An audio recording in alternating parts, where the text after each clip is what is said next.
dear beloved, Boss Mike,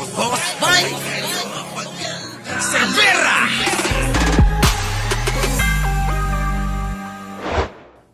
Yo, magandang umaga, magandang hapon at magandang gabi sa mandako ng mundo. Narong kayo. Siyempre, magandang buhay na rin para sa ating lahat mga kababayan ko. At eto na nga mga kababayan ko, umi-epal na naman si Guangson. Eto ho yung napahiya mga kababayan kay Melvin Matibag, ang NBI Director.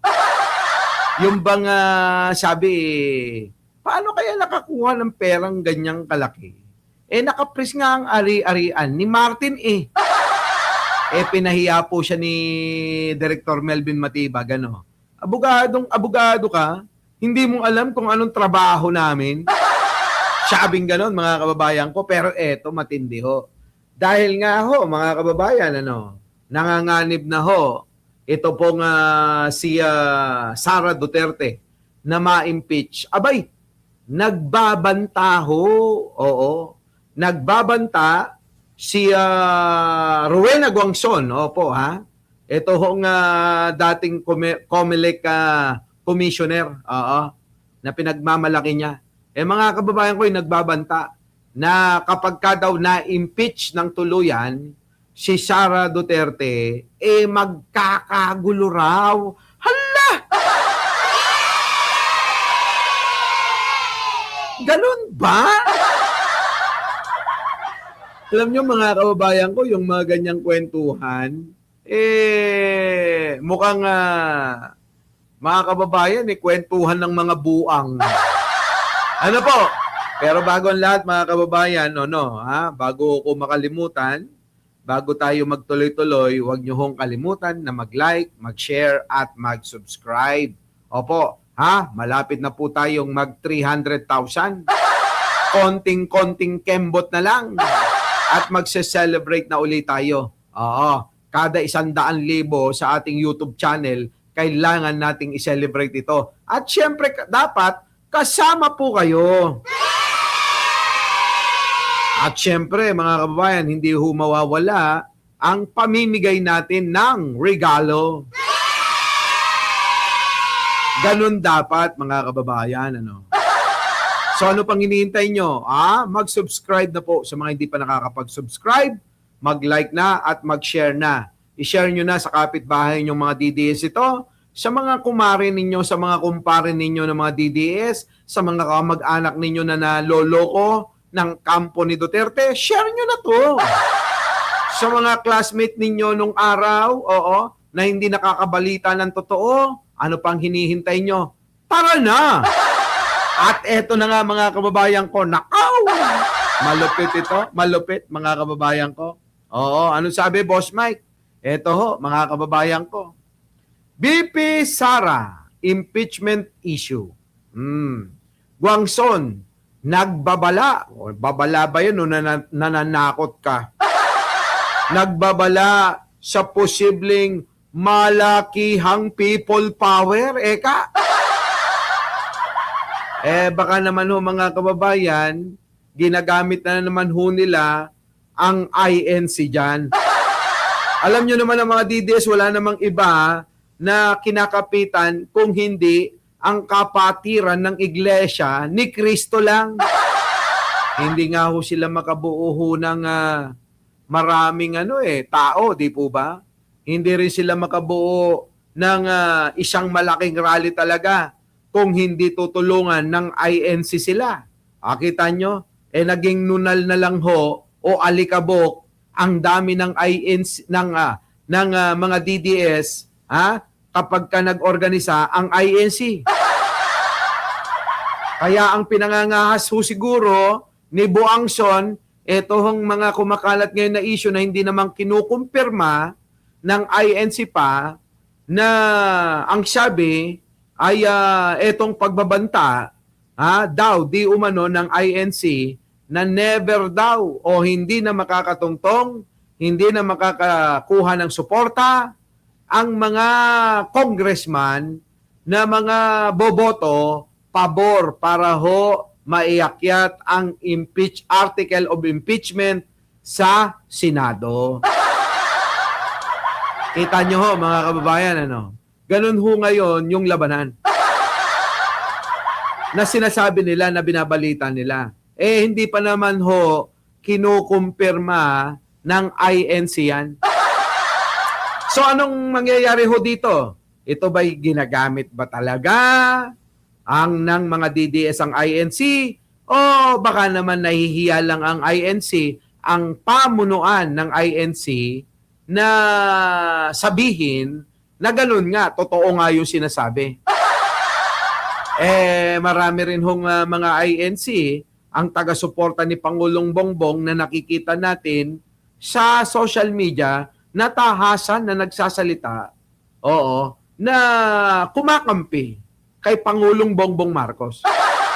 So ano bang mangyayari dyan? Yung mga tao ba na yan sasama kung sakasakaling totoo yung sinasabi nilang mga ito? Eh tingin ko mga kababayan matinding usapin yan, ano? Oo, mahaba-habang usapin yan. Baka ang mga membro magkagulo-gulo. Dahil lang dito sa lukal-lukang ito. Eh marami na nga hong mga nagwi-withdraw ng suporta dyan. Oo, di ba? At tulad nga ng natalakay natin na mukhang wala na hong balon o wala nang gripo. Mukhang sinara na. Wala nang supply ng tubig, mga kababayan. Mag-e-El Nino na. Mag-e-El Nino na dyan sa kampo ng mga Duterte. Diyos ko po, kayo ho, mga kababayan ko, etong babala na ito, sabi nga rito, posibleng malaking people power daw. Mga kababayan, napakarami ng panawagan. Ang ating nasaksihan, panawagan dyan, yung huling-huli, yung nagtulong si Bingot tsaka si Tandang Chabit. Anong sabi, mga kababayan ko? One time, big time daw. Mula Luzon, Visayas at Mindanao, abay, yung mga malalayo, luluwas ng Maynila at pupunuin daw nila ang EDSA. Sabi pa nga ng iba, mula sa People Power Monument hanggang doon daw sa Baclaran, ang dami nila. Sabi ko naman, abay kakaiba talaga. One time, big time talaga yan. Kasi nung mga nakita natin, ng mga nakaraang mga People Power, yung EDSA Shrine, dyan po sa Ortigas Avenue tsaka EDSA, hanggang doon lang ho yan. Saan? Sa pagitan ng Annapolis. Oo, sabihin na natin, hanggang Annapolis Street. At hanggang doon sa may producer market. Sa kanila, iba yung one time, big time na sinasabi nila Hanggang People Power Monument, hanggang doon daw sa MOA. Hanggang Baclaran. Mga kababayan ko, hindi nga natin naramdaman. Ngayon, ang tanong ko, mga kababayan ko, kayo po ba'y naniniwala pa na kaya na mag-organisa ng mga Duterte para ho sa isang luka-luka? Para sa isang bobo na vice-presidente na hindi marunong gumamit ng laptop? Malabo yan. Tingin ko, mga kababayan, yung mga buang lang na katulad ni Guangson ang sasama dyan.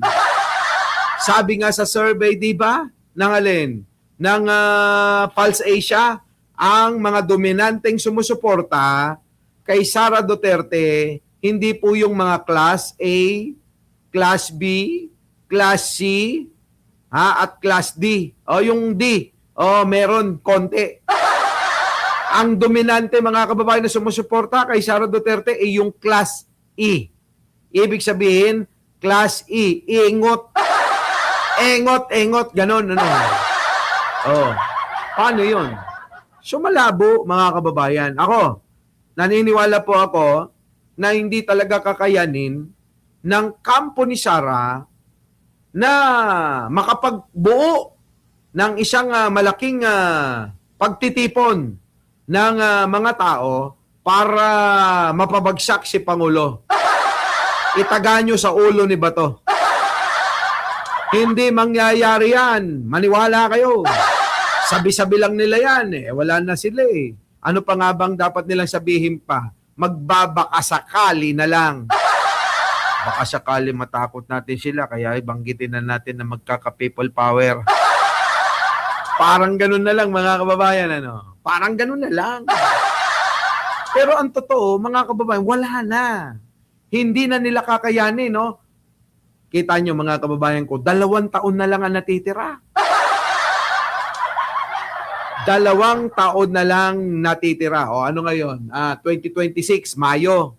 O, susunod na taon, June, Mayo 2027. O, Mayo 2028. 2 taon na lang ho natitira. Tapos mga kababayan, gusto pa nila na ng people power para patanggalin si Pangulo. Malabo ho na mangyari.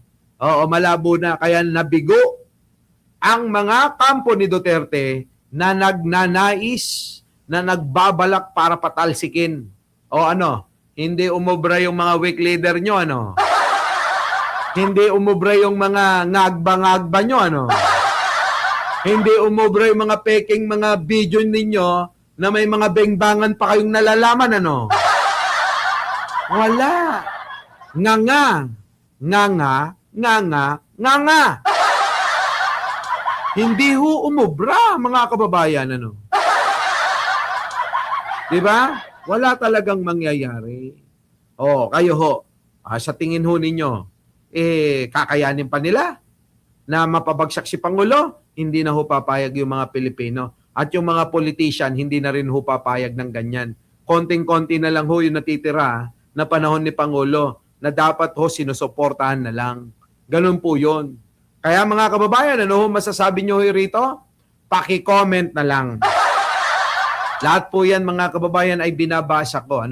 Binabasa ho natin lahat ng mga komento nyo, pananaw ninyo. Opo, sana'y maging maayos ho yung inyong pagkokomento ng may halong paggalang at dahil hindi ho tayo pasensyoso,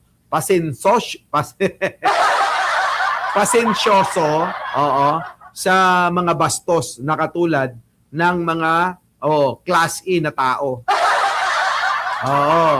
So muli mga kababayan, bago tayo maghiwa-hiwalay, huwag niyo hong kalimutan na mag-like, mag-share, at mag-subscribe. Opo, huwag niyo kakalimutan yung napaka-importante niyan. Nang sa ganun, mga kababayan, konting kembot na lang mamimit na ho natin yung 300,000.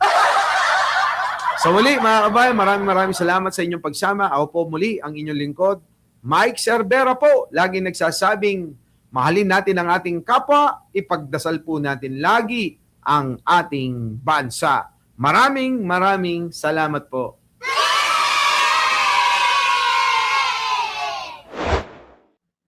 Our beloved Boss Mike.